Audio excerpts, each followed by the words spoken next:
no fair would be complete without gigantic pumpkins. This is massive. This is one of the big pumpkins, part of the pumpkin competition. Welcome to Mornings on Main Street. I'm your host, Stephanie Miller. We're highlighting the 2025 Nashville Fair. So not only will you get pumpkins, but all of your other garden vegetables as part of some of the competitions here.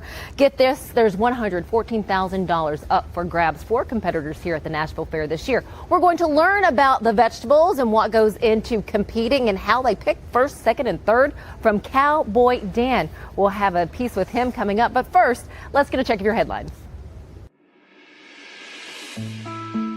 In case you missed it, Curtis Day was found guilty by a jury in the Cheatham County Circuit Court of second-degree murder for supplying Jordan Knight with drugs that resulted in his death. Day also faced federal drug charges in which he pled guilty and was sentenced to 5 years in prison in January 2024. Day is scheduled to be sentenced on Friday, September 26th.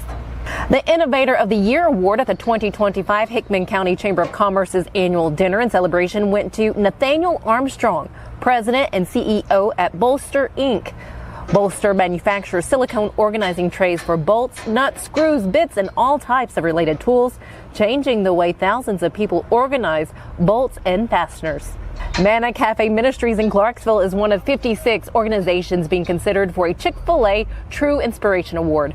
Manna Cafe is the only Tennessee nonprofit to be considered for the grant program, which awards funding from $30,000 to $350,000. Manna Cafe Ministries needs your vote to secure funding that will be used to serve people experiencing economic insecurity while restoring hope, dignity, self-reliance, and community.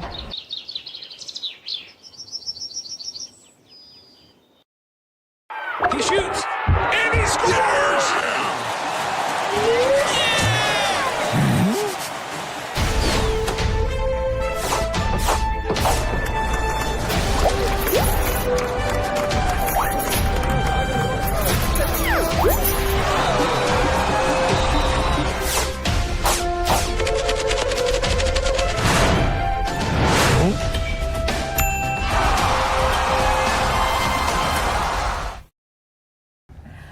Now, in 1906, that's when the fair started happening here at your Tennessee State Fairgrounds. Of course, our Tennessee State Fair moved over to Lebanon, but you still have now the Nashville Fair. For us here in Davidson County and surrounding counties, to tell us about kind of how ag plays a role here in your fair, we have Cowboy Dan. Hello there. Thanks for joining Stephanie, us. I'm thrilled to be here. I'm thrilled to have you. You know, you were sharing with me, agriculture is the point of a state fair. Of any fair, really. Of any fair. In the United States. Okay. It all started about agriculture. Yeah. Now, we got the rides and we got a lot of fun things, Yes. you know, but really this is the main anchor of any fair is the agriculture. I have to ask you, I'm looking at all of these vegetables and the fruits, and they're beautiful to me. How do you pick? What are you looking for when you're picking first, second, and third? Well, let me start with this. And there's an open category for adults. Okay. But then we've got this whole table right here for school gardens. And we separate that. I work with the school gardens. And what I do is I go into a school and we'll build like raised beds, but we're not trying to be the biggest and the best like the adults. We're just trying to show where kids where their food comes from. So we separate them because they're not going to be the biggest and the best, but they still have a good participation. But over here now, what I do is when I look at any category, the first thing I say is, if I were in a store, what would I buy?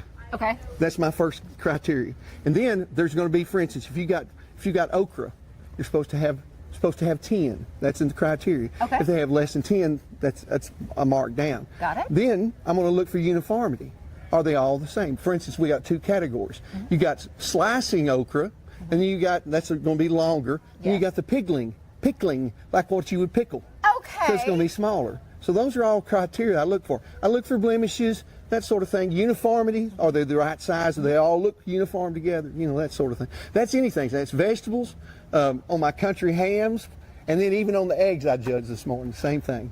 Where does your knowledge come from? Give us a little bit. Well, I was born and raised in the country. You know, I know you can't tell it by my accent. No, not at all. It. Where were you I'm born and raised in West Texas. Okay. But I've been here over 30 years and love Tennessee. But that's my background. I got a degree in agriculture, and ever since I've been here, I worked in agriculture. So Okay. What? I work for the University of Tennessee now as an extension agent and Metro. That's my school gardens are through Metro. But the University of Tennessee and Tennessee State University are both what we call land grant universities. That means they do research in agriculture, and that means everything from beef cattle to broccoli. And we take that research knowledge and we extend it to the public. So there's at least one ag agent in all 95 counties in Tennessee. What do you hear from your young students who are gardening for the first time and they pull that vegetable or the flower out? Goodness gracious, they get a look on their face. You know, I'll pull a carrot out of the ground, and they just are amazed. Now that's one thing. Then I shake the dirt off, wipe it off, and take a bite, and then they're just dumbfounded. And I want to ask you too, I saw a sign the other day that said, if you see a farmer, thank them. You bet. What does that mean to you? Well, because that's what we're trying to teach with kids. Right. Not just kids, but their parents too. Okay. Stephanie, we're 3 generations removed from the farm. So even their parents really don't know that this food didn't come from Kroger and it didn't come from Publix. Somebody had to grow it. Somebody had to produce it. So I tell my kids, when you see a farmer or a rancher, say thank you. Why should we make sure that we stop in this area when we visit the fair? Well, again, it's where our food comes from. You know, we're losing, believe it or not, y'all, we are losing 10 acres a day, an hour in Tennessee to development. Those farmland if that farmland goes away, it's not coming back. How do we help stop that?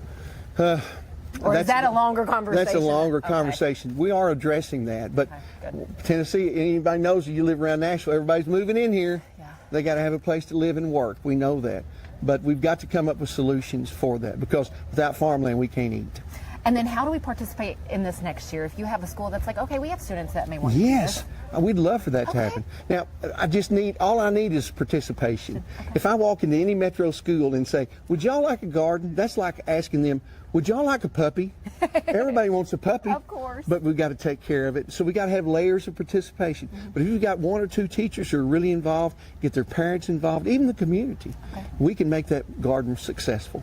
And you have a special song for us today. Well, just a little clip of Please. it. Stephanie, I do this. I sing this to kids when I'm talking about getting their, you know, I want them to get outside. I won't sing the whole thing, but get outside, get away from the TV and the computer, get outside and get your hands in the dirt. So that's what this little song's about. It just goes like this.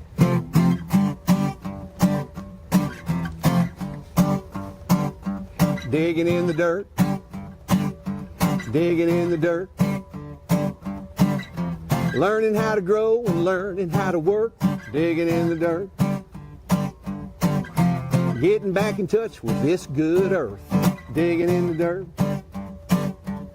You might get a little bit on your hands and your shirt, digging in the dirt, digging in the dirt. Yeehaw! Busy bee, yeah, busy bee. If you need Hold on, y'all, hold on. I need to make a call. Hey, this is Brianna with Busy Bee. I'm giving you a call to let you know your technician is on his way. 833. Busy bee. Guys, not yet. Not yet. Busy bee, oh, Now busy ready, bee. guys. Call 775-7833.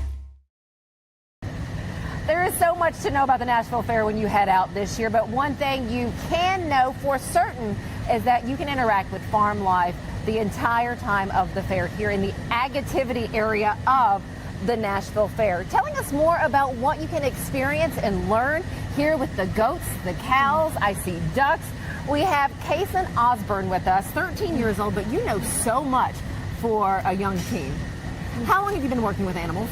So I've been working with animals my whole life, ever since I was, when I was old enough to walk. Well, tell us what people can learn when they come out here and check out the farm animals.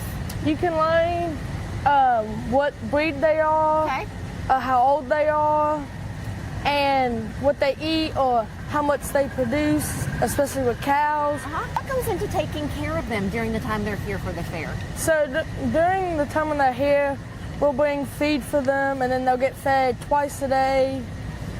But we bring them here fed twice a day. Now, are we able to pet them? And because I said interact, but are we able to stick our hands in there? Yes, ma'am. Okay. They just got to come up to you, really. Something else I love is you have some fun facts about the animals here. Yes, ma'am. What's the most interesting fact to you? So the most interesting fact I've learned is that pigs are actually the smartest farm animal. Are they really? Now, Kason, talk to us about the shows that we'll see here, the livestock shows. So you'll see dairy, beef, poultry, rabbits, and swine. And so people will show them in the rings, There'll normally be 6, 7 in the classes. Okay. Are you showing any animals? Yes, ma'am. What will you be showing? I will be showing dairy cows. Okay. So all the dairy cows over there. Well, so which one's yours that you're showing, or all of them? Well, they're all under our names. It's just we pick The one that you're going to show. Okay, I got you. How are they judged? How are you judged when you're out there? So, they're normally, in showmanship is where you are judged off how the person leads them Okay. and how the animal acts in the arena. When it's in real classes, heifers, it's how the animal looks, and then in cow classes, it's how big the udder is and how the animal looks. What else should we know before we come out? Have fun. Have fun. I love that. That is the best thing right there. Have fun. Kason, thank you for talking with us and sharing this with us. If there was one night that we could come out to the fair, what night should we be here? It'd probably be when they have the milking contest over there. When's that? I don't remember the exact date. But you know where you can find that date? On the fairground website. So head over to the Nashville Fair website. You'll have all the information there for you, from parking, the directions, where you can find what activity, and of course when that milking competition will be. Kason, thanks again. The last day of the Nashville Fair is Sunday, September 14th. Be sure to visit. Thanks for joining us. Have a wonderful rest of the day. We'll see you back here tomorrow. Who does not like pickles?